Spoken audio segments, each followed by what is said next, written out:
I signed with him, Macron and Merkel, we signed ceasefire. Ceasefire. All of them told me that you will never go.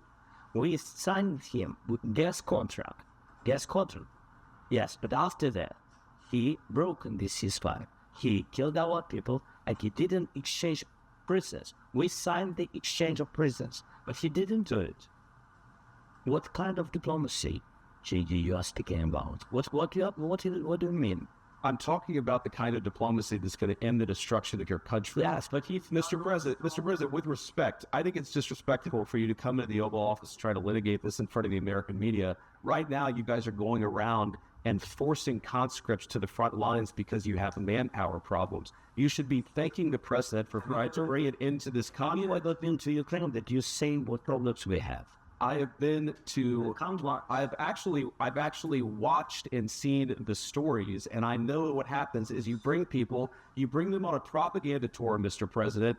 Do you disagree that you've had problems with bringing people into your military? And do you think that it's respectful to come to the Oval Office of the United States of America and attack the administration that is trying to prevent the destruction of your country? A lot of questions. Let's start from the beginning. Sure. First of all, during the war, everybody has problems. Even you, but you have nice ocean and don't feel now, but you will feel it in the future.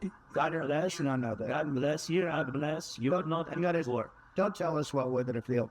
We're trying to solve a problem. Don't tell us what we're going to feel. I'm not telling you. Because you're in no position to dictate that. That's exactly what you do. No, you're in no position to dictate what we're going to feel.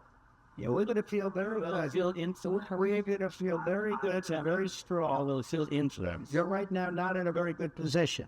You've allowed yourself to be in a very bad position, and he's supposed to be right about the very beginning of the war. Not in a good position. You don't have the cards right now.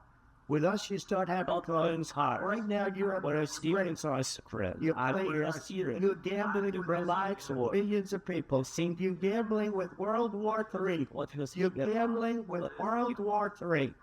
And what you're doing is very disrespectful to the country, this country. It's without respect, far more than a lot of people say they should. Have you said thank you once? This is No, and this is our meeting. You said you went to Pennsylvania and campaigned for the opposition in October. Offer some words of appreciation for the United States of America and the president who's trying to save your country.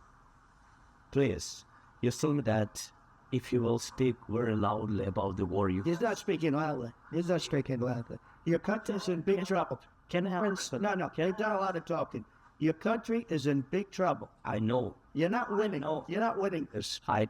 You have a damn good chance of coming out okay because of the threat. We are staying in our country, staying strong from the very beginning of the war. We've been alone, and we are thankful. I said thanks. You haven't been alone. We gave you, and I said, stupid president, $350 billion. For your military equipment, and you're fed up right, but they have used our military. If you didn't have our military equipment, this war would have been over in 2 weeks. In 3 days, I heard it from Putin. In 3 days. This is how baby left in 2 weeks. Of course, yeah. It's going to be a very hard thing to do business like this. And I just say thank you. I said it a lot of times there. It's definitely American. They accept that there are disagreements, and let's go litigate those disagreements rather than trying to fight it out of the American media when you're wrong. We know that you're wrong. But you see, I think it's good for the American people to see what's going on. I think it's very important. That's why I kept this story so long. You have to be thankful. You don't have the cards. You're buried there. Your people are dying. You're running low on soldiers. Listen, you're running slow on soldiers. It would be a damn good thing. Then you tell us, I don't want a ceasefire. I don't want a ceasefire. I want to go, and I want this.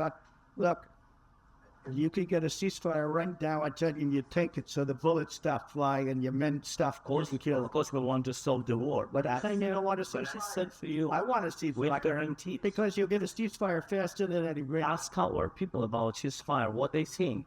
There was a for you. That was just with the base. That was with a guy named Biden who was not a smart person. That was with Obama. It was your brother. Excuse me. That was with Obama, who gave you sheets, and I gave you javelins. Yeah. I gave you the javelins to take out all those tanks. Obama gave you sheets. In fact, the statement is Obama gave sheets and Trump gave javelins. You got to be more thankful, because let me tell you, you don't have the cards. With us, you have the cards. But without us, you don't have any cards. Well, question, smart, it's a vice president. You tell me, That'd be a tough deal to make, because the attitudes have to change. what if Russia breaks these cards? What if Russia breaks these toasts? What if them? I understand that some Hebrews conversation. What do you say? She's asking, what if Russia breaks the ceasefire? What if anything? What if the bomb drops on your head right now? Okay? What if they break it? I don't know. They broke it with Biden because Biden, they didn't respect him. They didn't respect Obama. They respect me. Let me tell you, Putin went through a hell of a lot with me. He went through a phony witch hunt where they used him and Russia.